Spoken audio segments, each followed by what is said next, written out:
We expected the transfer portal to be humming, and it is. We're only in day 2, and it's off and running. It's hard to keep up with, but we'll do our best. And you need to be here with us each and every Tuesday.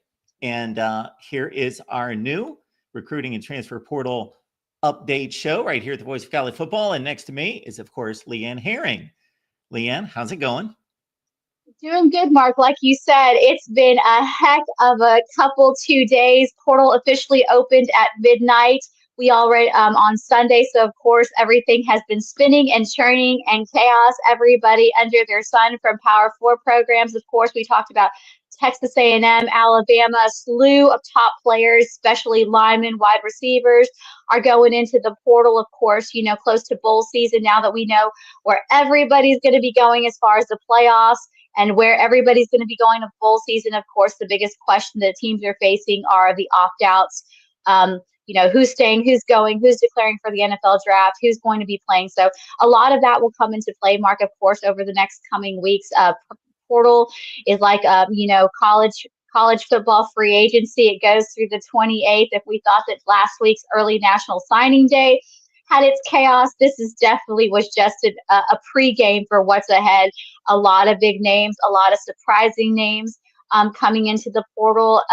We were talking about before we went into the show. I think one of the biggest differences that I've seen as far as positions that we've seen this year, a lot of linemen, interior offensive linemen, defensive guys hitting the portal, which of course is going to be the bread and butter for a lot of programs like Alabama, like Ole Miss, especially here in the SEC, Michigan, programs looking to keep that edge going into the offseason, going into postseason play, bowl games, playoffs, etc. Our goal, everyone, is to keep up with the latest in recruiting, and especially at this point in the game, the transfer portal each and every day, but also to bring you some conversation on the big topics, looking at some of the narratives, some of the storylines in regards to how these coaches and these programs are trying to deal with the change in college football and how to keep up with it, how to manage it. And so we'll be tackling those topics as well as we go from week to week. And of course, we just had National Signing Day last Wednesday. We'll catch you up on the latest there, but most of the classes are pretty well buttoned down. So we are moving on to the transfer portal. And Leanne, here's what we've got in regards to the player rankings thus far. We're looking at, so this one tripped me up. He's one of many. We got Princewell, Unmanmielen, coming into Ole Miss. That's a crystal ball at this point because that is not a commitment. Is that correct from Nebraska? Yes, that is still a crystal ball, but of course you probably recognize the name, especially if you're an Ole Miss fan. That is the younger brother of Princely. Obviously, Florida transfer last year who did amazing things for Ole Miss is about to make his way to the next level. So why not, if you're Ole Miss, keep it in the family, keep the legacy going. He's set to visit on campus this week. So again, yes, that is not official, but again, much in Lane Kiffin fashion. And what we'll see different, Mark, from the transfer portal versus traditional high school recruiting that we see during the, throughout the year is a lot of these are what I like to call under the radar recruitments. They're a little bit more secretive. You kind of know, some guys will be very vocal. Yes, I'm going to be taking visits here, or I'm going to be taking, but if you'll notice, especially in the case of Ole Miss, Lane Kiffin is, of course, holding his title as the portal king, but I use him as an example, very much like Colorado, Deion Sanders. There's a lot of quiet recruitment. I think a lot because there's a lot of different transition in how you navigate the portal. And like I said, for the amount of days it's open, there's a lot more that goes into the portal as far as building your roster. It's college football free agency. So we have to understand that a lot of this is not necessarily going out there more like high school recruiting, building your rosters on top 4-star, 5-star talent, even, high 3 stars. This is about building a talented roster where you have to take financial, budgets into things, current rosters, filling voids. So like I said, this is a lot more tedious. You have to be a lot more meticulous when it comes to that. So this is going to be interesting. But like I said, I don't know if you've noticed a lot, but just looking through this roster, a lot of elite guys from a lot of different programs are in this. Usually when you see the bulk of the roster, a lot of the first guys that you see, of course, they're your 4 and your 5 star guys, that you usually traditionally see, but you're not always familiar with because they come from smaller schools. They come from, Florida Atlantic, Toledo, Ohio, other schools. But in this one, I noticed that in this transition cycle, we see a lot of big top names, not just kids that were very successful in their high school career, but also made marks in their collegiate career, coming to this portal. I mean, we see kids like I said, Dane Keene, we talked about. He was a name that the Ole Miss Rebels know really well, and ironically are trying to get him. They would be silly not to. I mean, a star wide receiver. His dad was linebacker, of course, legacy at the Wildcats, putting his name in. He was one of the clutch players throughout the season for Kentucky. Ole Miss and a lot of suitors are going after him. But different from past years, Mark, I've really seen that a lot more high profile kids are in this portal this year that are higher ranked. So that's just an interesting tidbit to see how you go. And with that, we also have to remember like we were talking about before the show, money comes into play in this. Lane Kiffin alluded to that a lot of these transfer portal guys are going to make a lot of money come this portal session, just because there's a lot more moving pieces of the puzzle that you have to fill. And with this being more modeled like an NFL kind of free agency, there's a lot more bargaining and things going on here. Yeah, looking at those 3 wide receivers right there, I've seen those guys play a lot of football.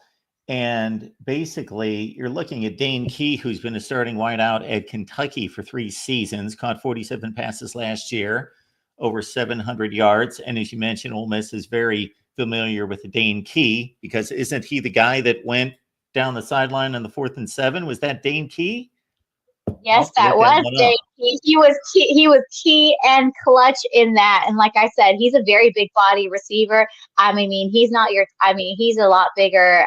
As far as height and things. So he could easily, not that he would, but he could easily put a kid like him in a tight end position. So I think when you go out and you look at these, not necessarily are you recruiting kids just for their current position, but a lot of things which makes these kids really enticing to some programs, like at a place like Ole Miss, where you're trying to build a roster, or even in the SEC. You want players that are willing, that you could possibly change, not just from position to position on their current, but also a lot of players, especially with the linemen that are 2-way linemen.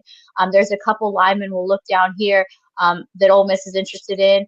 And then a lot of other SEC schools that, have a background, coming out of high school playing defensive linemen, but in college have transitioned to offensive linemen, interior linemen. Like I said, those interior linemen are going to be a big asset, I think, in this portal, because I think now, like we've said, we've seen it with the expansion of the 12-team playoff, along with the long haul. If your conference is like in the SEC, power programs like Michigan, Ohio State, Clemson obviously won't be in the top, because we know Dabo Swinney's going to stay firm in that and not hitting the portal. But again, we're going to see that a lot of positions, especially the linemen, I do believe are going to be a big asset to programs this year. And I feel like building will be there. But yeah, no, again, we talked about Dane Keene, but I think another wide receiver that is very much going to be a very high commodity. And it's no question, Mark, we've seen him. We've seen him, early on, as Eric Singleton Jr. out of Georgia Tech, another 4-star transfer. I believe he's number 3 wide receiver right now in the portal, coming out of a Georgia kid too. He ran. If you follow this kid, which I have from high school through college, track star. There wasn't anything he didn't do at his time in high school. Like I said, and he's just, when you see him maneuver in a field, it is no question he's got really, really great hands, really exceptional route runner, great feet. He just checks off all the boxes, and we've seen what he's done at Georgia Tech. So I think he will be another high profile wide receiver in this winter portal that a lot of people will be going after as well. And it'll be really interesting. Of course, Ole Miss is after him, but a lot of SEC schools are coming. Colorado will be after him. I wouldn't be surprised Some of the other schools here in Texas are after him. Like I said, he's another high commodity wide receiver that really kind of built out and broke out. And like I said, he comes from Georgia Tech. He's not coming from Alabama. He's not coming from other schools. He's coming from Georgia Tech. And I think, again, he will be one of the highest rated receivers, graded receivers to go in this round of the portal, no doubt. Yeah, so Eric Singleton, I had my eye on him coming into the season. He had a nice year for Georgia Tech in 2023, 48 catches, 6 touchdowns.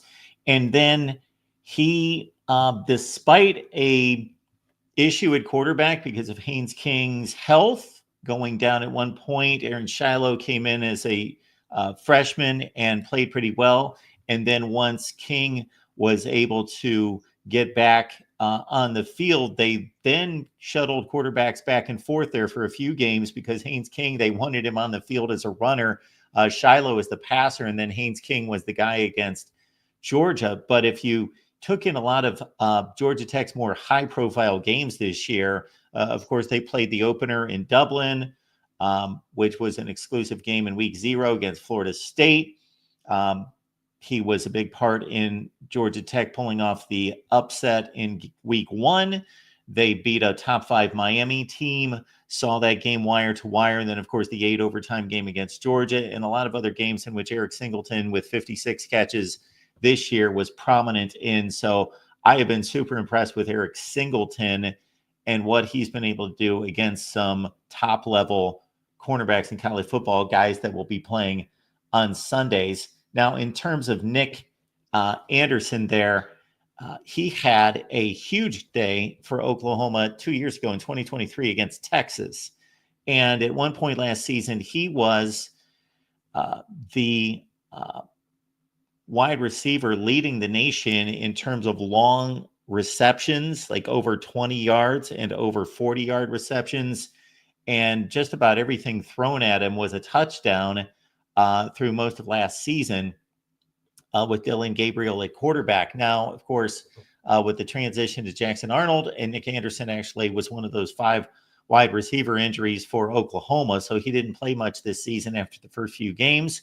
And so he's been on the shelf. He should be healthy and ready to go, of course, for 2024. But all 3 of those guys have high production levels at big schools and against major competition. So they are going to be tremendous assets for anyone out there that picks them up. And just circling back to a Nick Anderson, much like a Jackson Arnold, I wouldn't be surprised if Mississippi State will come after some of these Oklahoma guys just because of the ties with Lebby there, especially our offensive guys. These are guys that, Jeff Lebby has kind of molded, have worked really well with that. So I think Nick Anderson would be someone that Jeff Lebby is looking to rebuild, continue that high-powered offense, is trying to find something that clicks. So I expect that, and that's what we have to remember in portal times like this. This is just like high school recruiting in the sense that relationships do matter. When you have ties, it's really interesting because some of the guys we'll see down that we've already talked about, I've watched them through high school when they were getting recruited at Ole Miss, when they were getting recruited at SEC schools. So here we are, 2 years later, a year later, and they're already hitting the portal again. So it's really interesting, like you said, Nick Anderson was a tremendous guy, as you pointed out, all his accolades while he's at Oklahoma, but again, like many of these guys, one of the guys we'll talk about next, of course, injury, sometimes halts that. But again, when you can get a kid like Nick Anderson healthy again, a fresh start, that's a big key component that a lot of guys are looking. I know that, in some places you kind of some teams will hesitate to take kids as good as they were in the previous seasons that played injury because they're wondering, is that going to continue? Is that going to go on through this and all that kind of stuff? But sometimes when it comes to the portal, you got to gamble a little bit. And I think that I wouldn't be surprised if we see some of these Oklahoma guys head over to a place like Mississippi State or, other places where they have ties with coordinators, position coaches, and head coaches. All right. Checking out the rest of the list as I'm trying to check out the chat at the same time here. We've got Ohio State. We can't bring it as that $20 million roster. We gotta continue to build. I saw Donald's comment right there. We better get to the Ohio State portographs. We definitely will. Offensive lineman at Ohio State, but that's not going to help them this year. guys. That's not going to help their injuries this year with their two best offensive linemen out for the season for the playoffs. So that can't be helped. But for down the road, Ohio State's recruiting has been amazing. Of course, it's one of the best in the nation. But if they've had a sore spot, it has been the offensive line. Now, Leanne, you obviously have some intel and some thoughts concerning Jaheim Otis, the defensive lineman from Alabama, who's being targeted as going to Ole Miss. But again, that's not necessarily a done deal yet.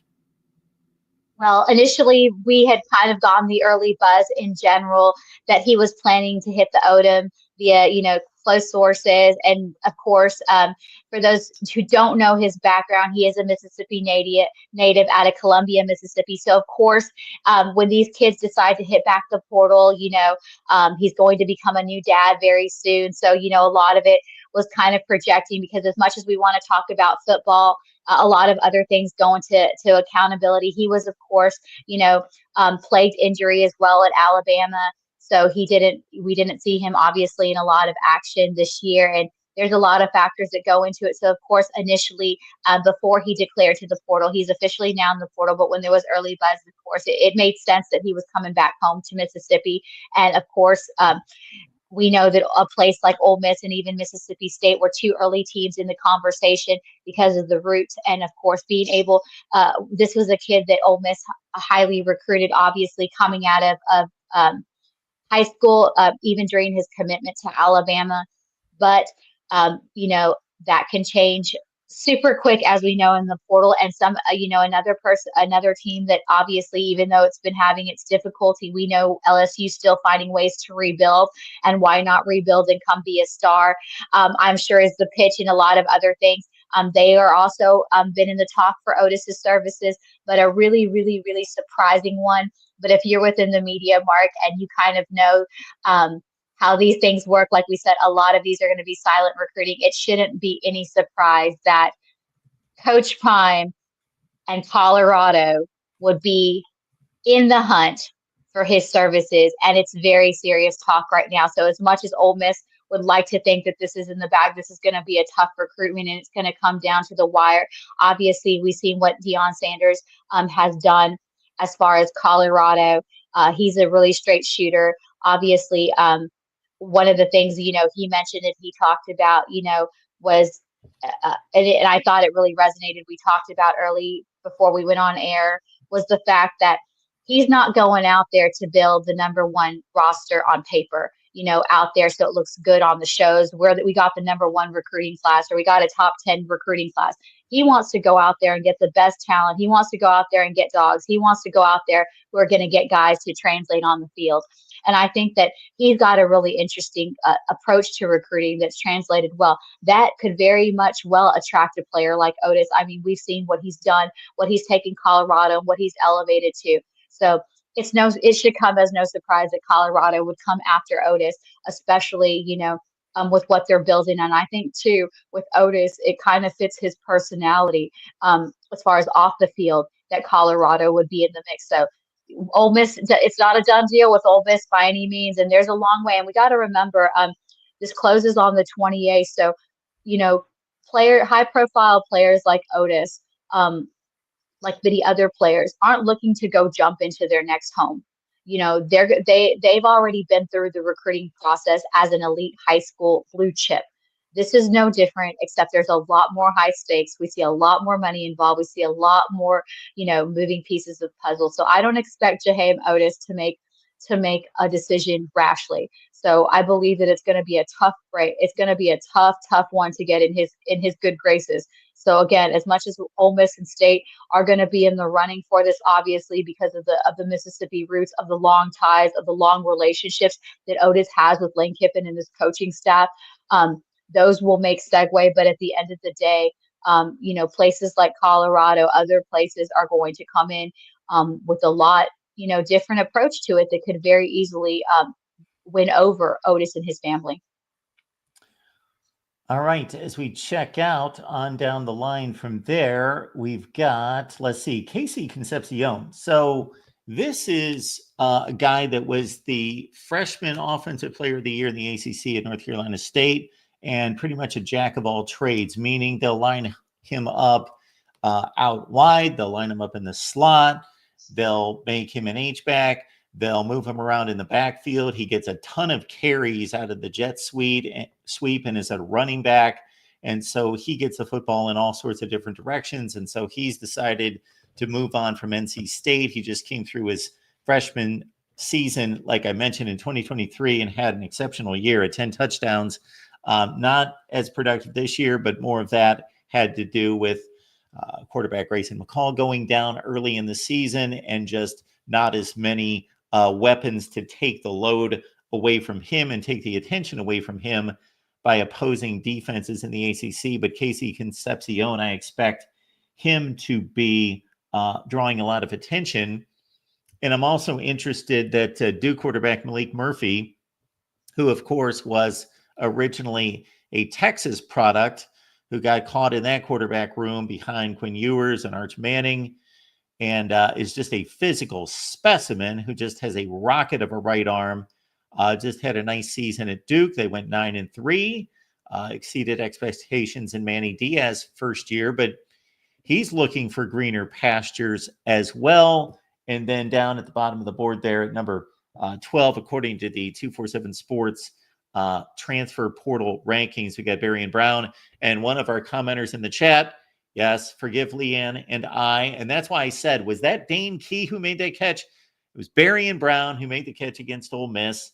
I can't remember every play in college football history, so I just remember that it was 4th and 7, and somebody made a play down the left sideline, but that apparently was Barian Brown. So both Kentucky's best wide receivers going in the transfer portal. But any thoughts about any of those guys, Leanne?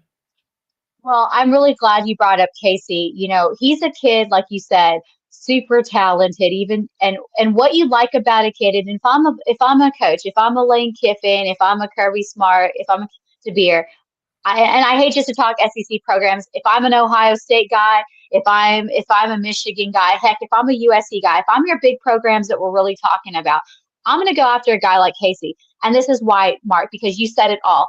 He's a kid that they can put him anywhere and he's going to be successful. And he's only a freshman. And if he can do that at NC State with what he has around him, imagine putting him in the position where he can do that same thing, but at a not, I hate to say higher level because again, programs like NC State, they produce a lot of great guys. There's a lot of programs that, and this is why they're in the portal. But like you said, there's so many other circumstances. It's not because these kids aren't good or they're not talented because they go to NC State, but we have to remember the circumstances coming out of their high school career. And a lot of these guys like Casey, they may have not been highly touted or, you know, at the offer that they had on hand. So this is why they go. Or another reason, they want aspirations to develop. So, hey, why not go to NC State? Why not go to a smaller school? That way I can build just similar to what transfers do build in their draft stock. Let me go from, you know, NC State to Ole Miss. Let me go from NC State to Alabama, build my draft stock.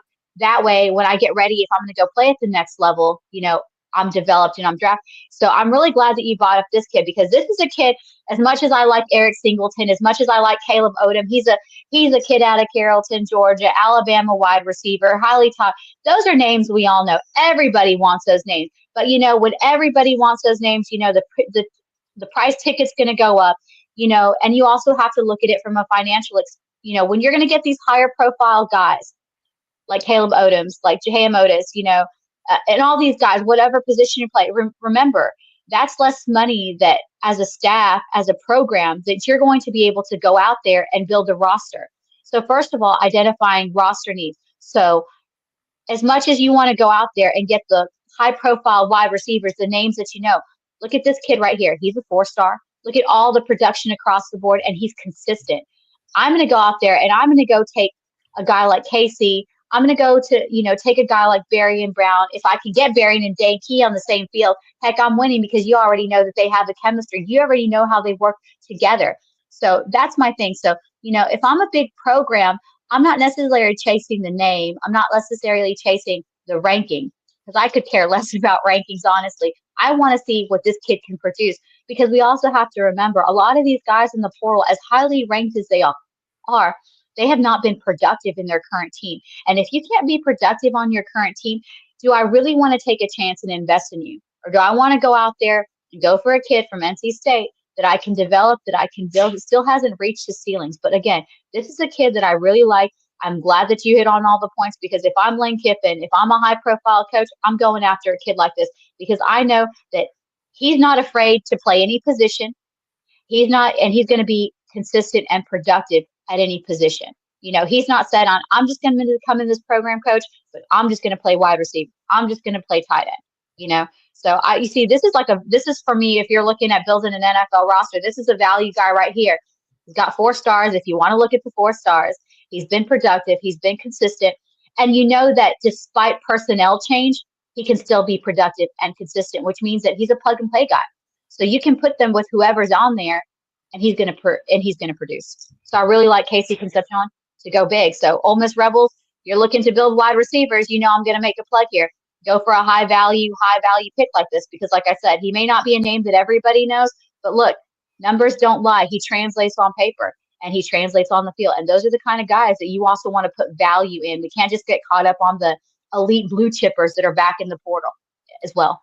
So the stats, everyone you see there posted, are from Kevin Concepcion, or call him KC, because that's what he goes by.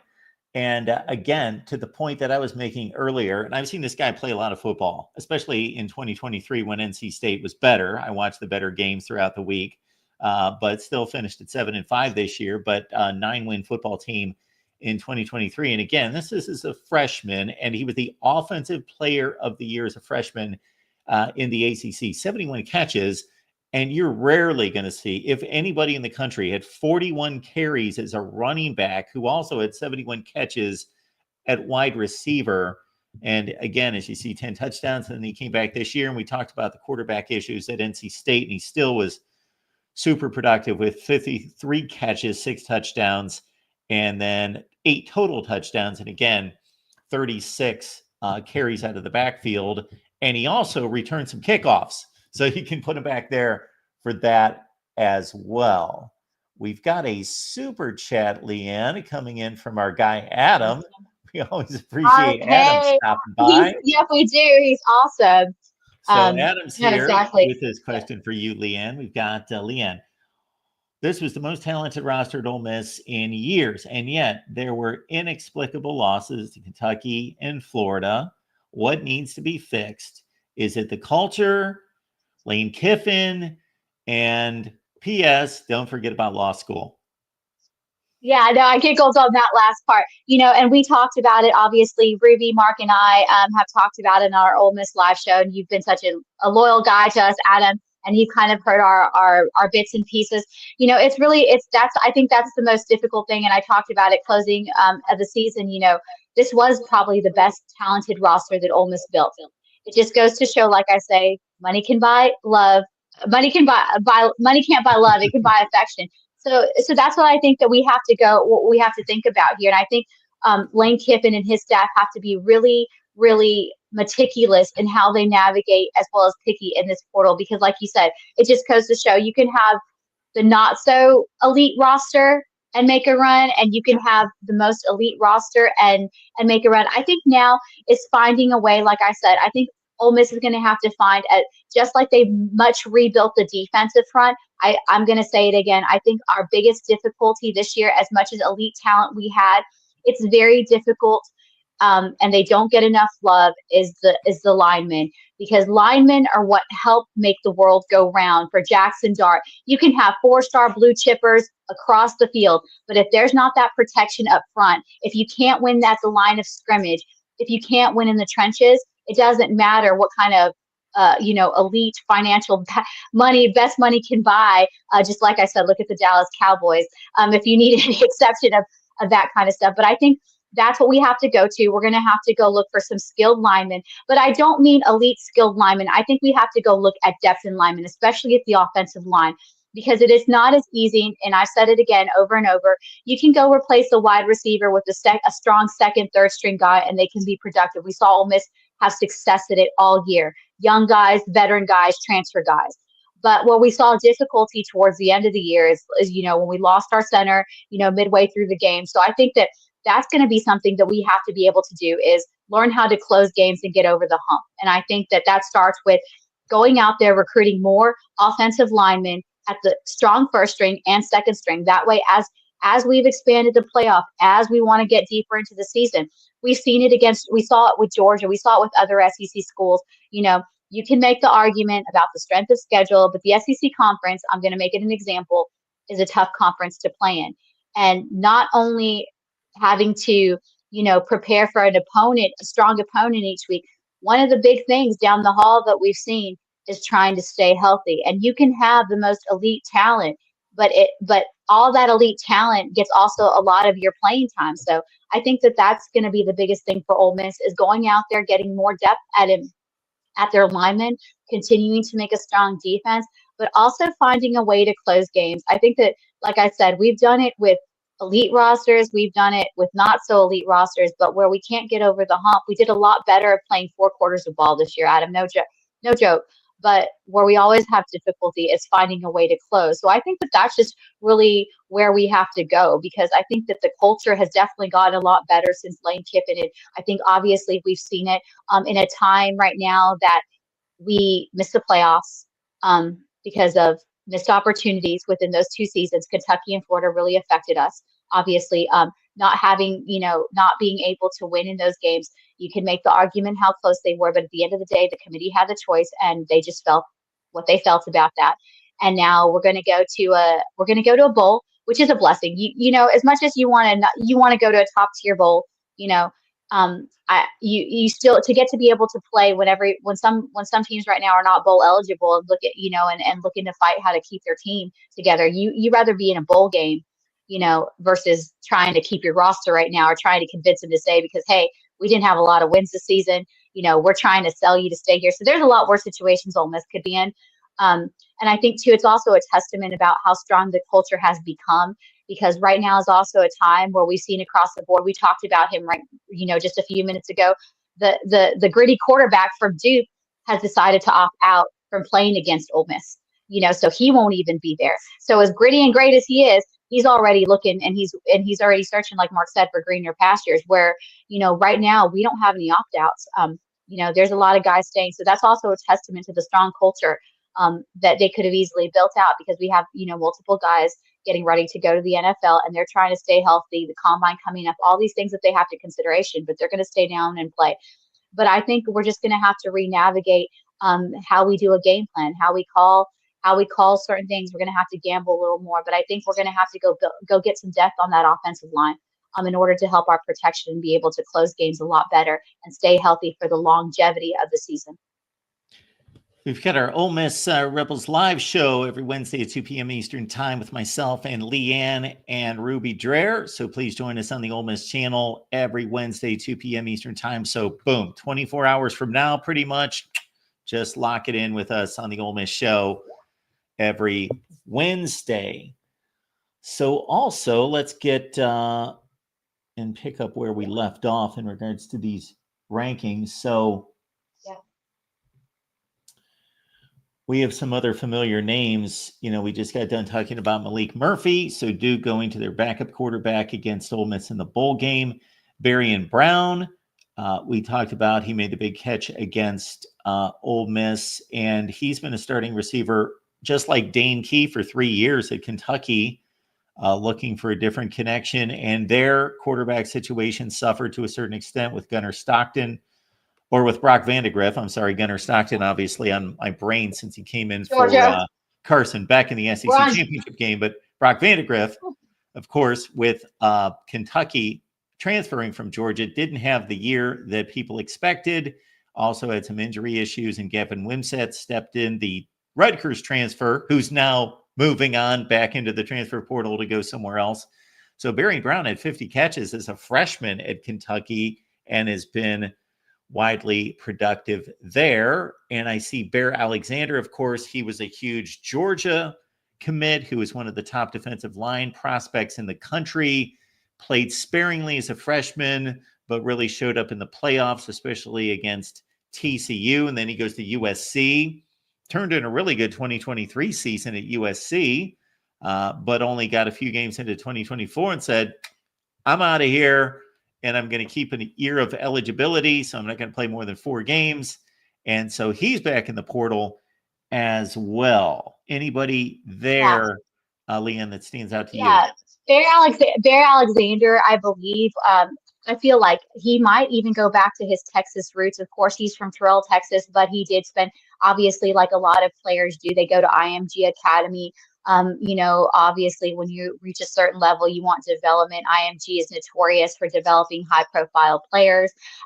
But something tells me that, a lot of these Texas kids, we see them jumping back into the portal. They go off. You want to have it's college too. Got to think these are college kids. They want to go off. They want to go see something different. So I think, but I wouldn't be surprised if Bear Alexander gets in talks with Texas A&M. If I'm Texas A&M, I'm talking to Bear Alexander. If I'm Texas, I'm going to try to be reunited with someone like Bear Alexander. Even places like TCU, SMU. I want to bring. He was a big body interior defensive lineman coming out of, like I said, he was college ready. He's another kid that I watched his recruitment early on when I started recruiting, a couple years back. Like I said, when you saw him, and he looked big on film. When you saw Bear Alexander in person, he was just a specimen of everything that you want in an interior defensive guy. Like I said, I think he's going to be another high value guy. He's not a name that we're talking a lot about, but I think that a lot of Texas schools will go after him. I expect a place like Alabama, because they're looking to rebuild, even a place like Georgia. So I think he will be heavily SEC. Has the SEC recruited, but I wouldn't be surprised if Texas A&M tries to play at his Texas roots and bring him closer to home. But again, like I said, coming out of high school, he was college ready. And I think that in the right setting, like many of these kids, I think that they don't translate well, not because they're not elite, not because they're good. But again, we have to remember that when you're going out there, if you're a coach or you're a recruiting staffer, you're trying to build a roster that's going to translate. And remember, when coaches go to the portal, you want a guy that's ready. That's the beautiful thing about the portal. You're not trying to go start from scratch and develop them. You're trying to plug and play guys just like you're doing in the NFL. So I think Bear Alexander is another a high profile name that we're not talking a lot about. He's a kid that maybe didn't have a best showing, but like you said, I don't think he got a lot of opportunity to be able to develop the way he needed, especially with the ups and downs that USC was going. I think a lot of the thing about USC that attracted a lot, of course, was having Lincoln Riley. We know what kind of recruiter he was when he made the transition from Oklahoma. He brought a lot of high profile guys because he's just a coach that attracts a lot of high profile names, Bear Alexander being one of them. And but I think that given the right fit and the right program, Bear Alexander could be another high value commodity guy that we're not really talking a lot about as much as we're talking like about a guy like a Jahan Otis. I think he will bring a lot of value. Again, like I said, coming out of high school, the guy was college ready in every single aspect. But I think again, he wasn't in the right setting to be able to let all those elements be able to translate on the field. But I wouldn't be surprised if Texas A&M comes calling. And you're crazy if you're not Texas A&M and Mike Elko to make a run for Bear Alexander. And also the situation at USC this year, I expected Bear Alexander to thrive there because, again, his statistics aren't going to jump off the page from 2023, but he seemed to have a good season, and he was getting most of the double teams at USC, and they had a bad defensive showing in 23, but they were much improved this year with DeAnton Lynn coming in from UCLA to coordinate the defense. And then also they got a defensive line coach, Coach Eric Henderson from the Los Angeles Rams, who's one of the best in the business. And I thought he would really work with Bear Alexander. But again, for whatever reason, Bear decided to hit the portal and opt out of the season early. And so he's well rested, if nothing else, and ready to roll. And again, as Leanne knows much better than I do, the Texas roots. And I know that he was close to A&M being a signee there, and also Texas when he initially signed with Georgia. All right, elsewhere on the list, we got Max Clare. He's a tight end from Purdue. And for as awful as Purdue was, which we're talking about probably No, not probably. The worst football program in America in the Power Five, 1-11, just incredibly bad. Only beat an FCS team, Indiana State. This guy was a bright spot. He one of the best tight ends in the Big Ten. Obviously, he's looking for an opportunity to be somebody and attach himself to a more stable situation, better quarterback play, so he can get more targets, more opportunities. And the name on the list here that intrigues me as well is Connor Wigman at Texas A&M. So here's a guy, Leanne, as you well know, five-star quarterback, comes to Texas A&M, takes over the starting job fairly early in his career, gets hit with injuries last year, has a really productive 4 or 5 games, somewhere in that range. I saw him play against Miami last year, and man, he was throwing darts all over the field, looked like an NFL quarterback. And the only issue was the offensive line could not protect him. So he got beat up massively in that game and threw 53 passes, I believe. So anyway, he comes back this year as the starting quarterback, loses his job basically due to injury because he gets hurt. But also, no, let me back up because 2023 was his injury season. In 2024, he gets benched against LSU. They're unproductive on offense. They're down by a couple scores. They get into the third quarter and they bring in Marcel Reed, and end of story. Marcel Reed takes off and brings back Texas A&M against LSU, takes over the starting quarterback spot. So Connor Wigman is basically seeing the writing on the wall that he wants to compete somewhere else. So Connor Wigman, I think, is an excellent quarterback, and he's going to get plucked up here soon. And I don't know, these rankings aren't perfect, that Connor Wigman's not a better quarterback than Malik Murphy. No, and you bring a lot of things, and I think that's what you have to take rankings and things for. Again, he has an exception. I mean, he was an exceptional, another Texas kid out of Cypress, Bridgeland.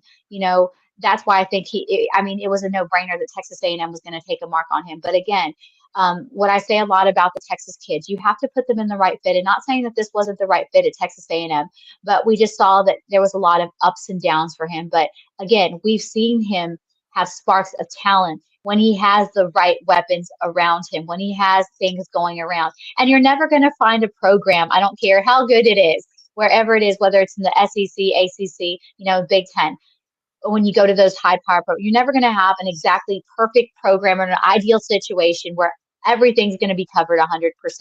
But, I think Connor will have, in the right setting, in the right program where he has enough assets, especially going back to that protection up front, he can be really productive. And I think that going with a strong quarterback coach, it's willing to take some time to get. I think it's also with his confidence level. You see a kid like Jackson Arnold. I think Jackson Arnold, we've seen sparks of it.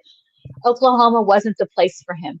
Oklahoma didn't bring out the best in this kid, because if you've seen this kid, just like if you've seen a kid like Connor through high school, you know that they have that potential. Now it's making that transition. I think that that's a difficulty we've seen with kids like Jackson and Connor, is that they haven't really been able to get over that hump from their success in high school to their success in college, because I feel like you said, whether it's been injury, whether there's been lack of protection up front, because then, like you said, we see these moments. We saw what Jackson Arnold did against Ole Miss, from going to being, highly unproductive and then, having his head in the game, even though they didn't win. Same thing with Connor Weidman. So I think that he will be another value person, a value quarterback. And I haven't looked through all, the portal, because obviously it changes, but I mean, there's not a lot of quarterbacks in there, but there's a lot of high value quarterbacks that give it in the right program. I mean, Ole Miss is going to be one of those programs, despite having Austin Simmons right now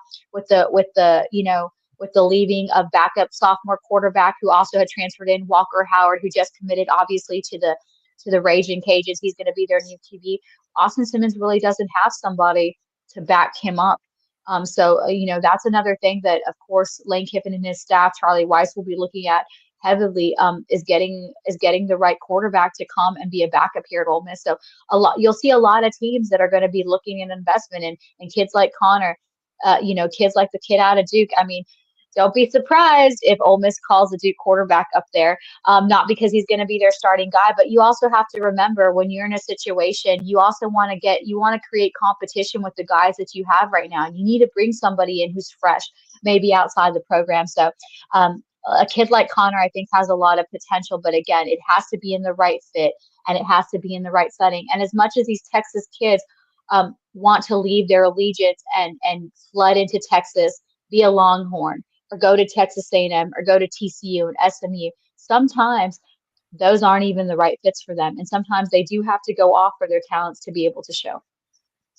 We've got about 150 on the line right here at the Voice of College Football on YouTube and also on Twitter. So if you're joining us on Twitter and you want to comment, please just follow the link to YouTube if you would like to comment in the chat. And as we speak here, Leanne, I caught up with this one here in the last 15 minutes. Robbie Ashford, another quarterback hitting the transfer portal. So Robbie Ashford went to Auburn, and he's also a baseball player. And he vied for the starting spot at Auburn, got quite a bit of playing time, never was the true starting quarterback at Auburn. And then he transfers to South Carolina. Of course, we know that Lenora Sellers broke out as the guy there. But if you check out, for example, the LSU game, Lenora Sellers got knocked out sometime close to halftime, and Robbie Ashford took South Carolina to an almost win. Had they kicked a last-second field goal, they would have gone to overtime, but made some big plays on the final drive to get South Carolina in position to win the game against LSU. So here's another dual-threat quarterback out there that needs a lot of development and work. He's seen the big time. He's been in big games, but doesn't have a ton of experience.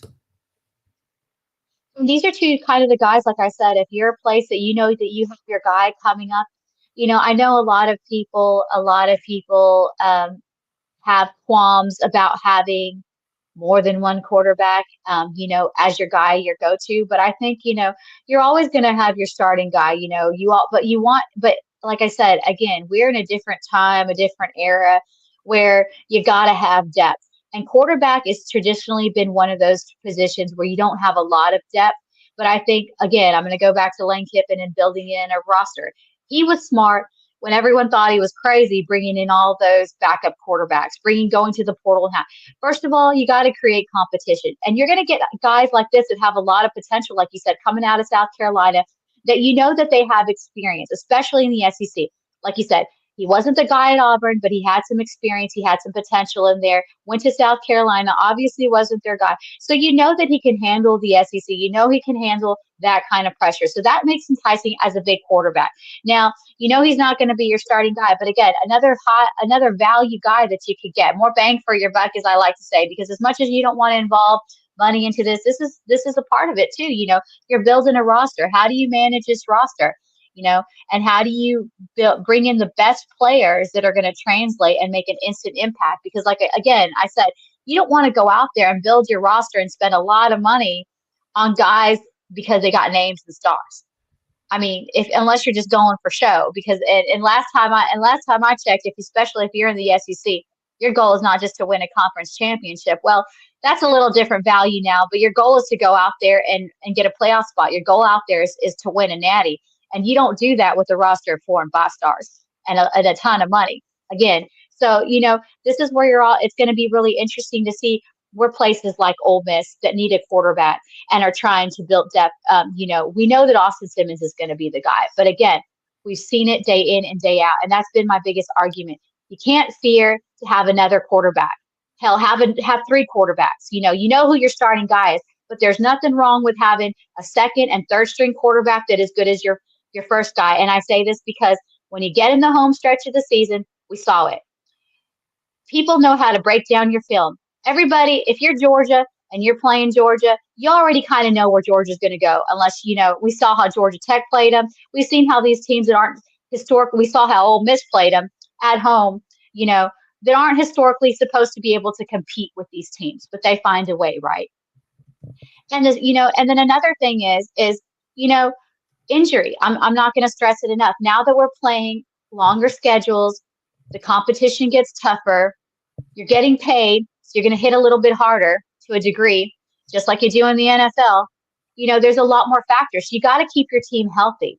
So, and then also, like I said, so that means you got to get more guys in. And I think that, a quarterback position has not historically been a position that you have a lot of depth in. But I'm complete opposite. If you're going to make a long haul and you're going to make a playoff run and you're going to stay healthy, go out there and get you a second and third string quarterback that could start if any situation. I mean, we saw it again.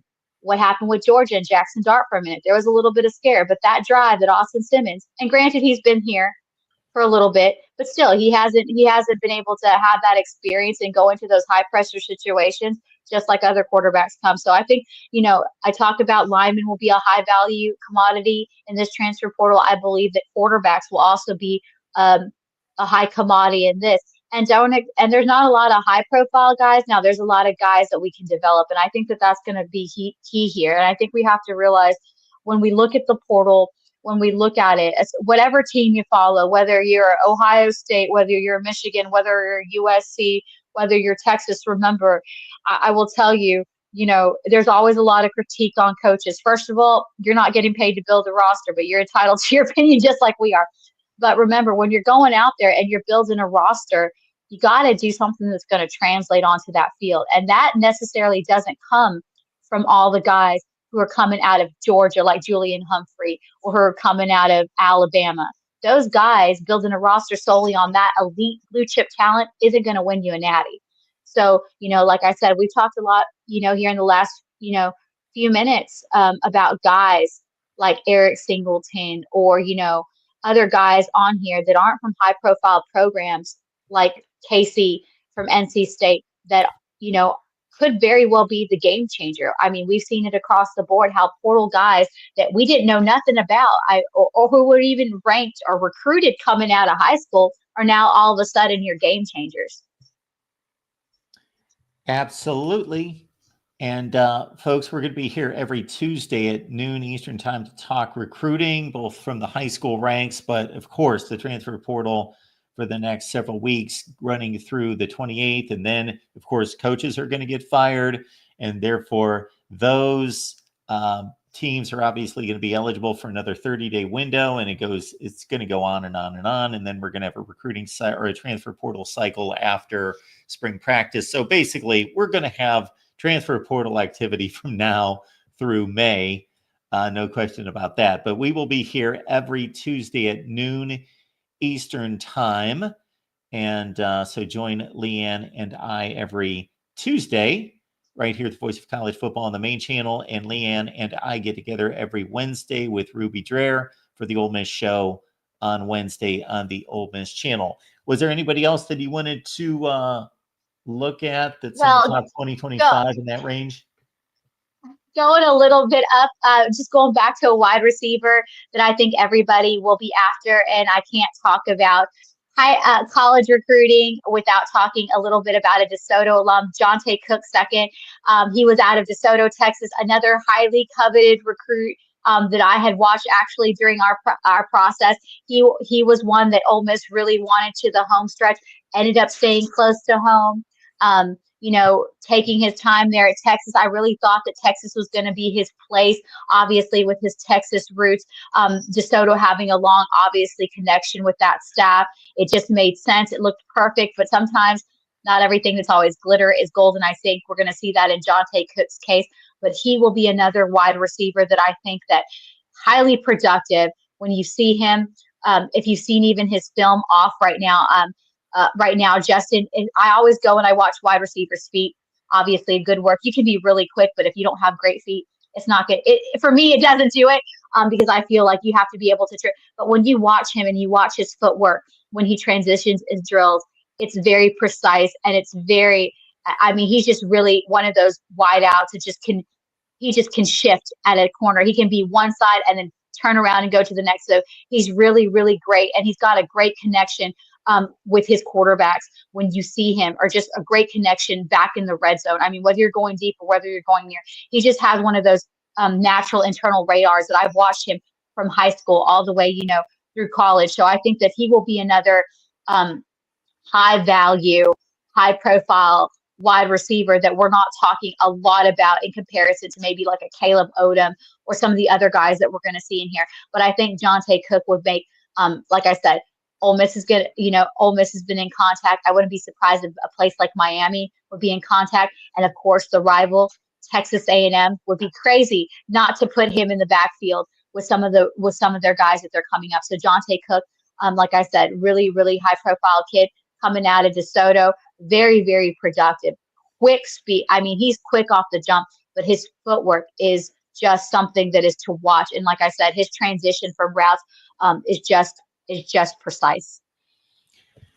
Definitely one aspect that was missing from the Texas A&M offense this past year was explosive playmaking downfield. They had a lot of big body receivers who fit that role, but they didn't have anybody to take the top off the defense and really didn't create explosive plays in the passing game. All right, Leanne, did you want to take a look at any high school recruiting before we call it a show and look at last week's rankings? There's only about 4 players out of the top 250 to 300 in the nation that are undecided. Didn't know if you had anybody else to add to that list. Well, like I said, I'll just do a quick wrap up. I think everybody's concerned with portal. I think we're looking ahead to 2026s. I think a lot of the kids that we see have made undecisions because, coaching staff has changed. A lot of these kids, we also may see that they're going to wait for playoffs if they have offers, late offers coming in from other programs. A lot of these kids, they will wait to see how the playoffs go, how the bowls go, all those little other moving factors outside, just signing simply because it's a certain university calling. Some of the of course, this past weekend I was at Atascocita North Shore. Atascocita, of course, is a team that we've talked a lot about on here. A very talented, the Blaylock family, of course. They have their oldest going to Oklahoma. He was just phenomenal. I don't know if it was a kick return, 82 yards, 79 yards. It was fantastic. I turned my head. He made a thing. Carde Mack, another 2026 running back that we've talked that a lot of schools are targeting. Ole Miss is one of those.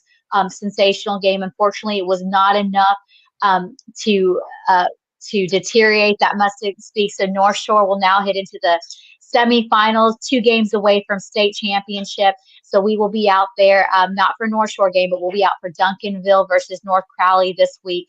So those are kind of winding down. We have Georgia, teams going into their state championships. So the high school recruiting for now is kind of winding down. It'll pick up here as the bowl season winds down, as that kind of a thing. We'll have a lot to talk about, of course, in the next couple weeks when 7-7 starts, and some of these, and then of course the combines that'll be coming up. We'll be at the Navy All-American Combine, looking at some kids, and of course looking at some of these guys that we've been talking about here that have already committed signing classes who will be All-Americans as well, playing in the East and West game. So as far as the high school recruiting front, we're moving on to the 2026 class. Like I said, we'll be bringing you some names to know that y'all haven't already heard. For all, like I said, we're going to be talking all recruiting, not just SEC. So if I mentioned Ole Miss a little bit too much, I'm sorry about that. But as we grow the show, like Mark and I said, chime in with your comments and questions. If there's a team, if you're a Georgia Bulldog or you're an Oregon Duck and you want us to talk about that, let us know. Leave comments and quote and all that good stuff. That way we know what teams you want to talk about. Because again, we're building this show.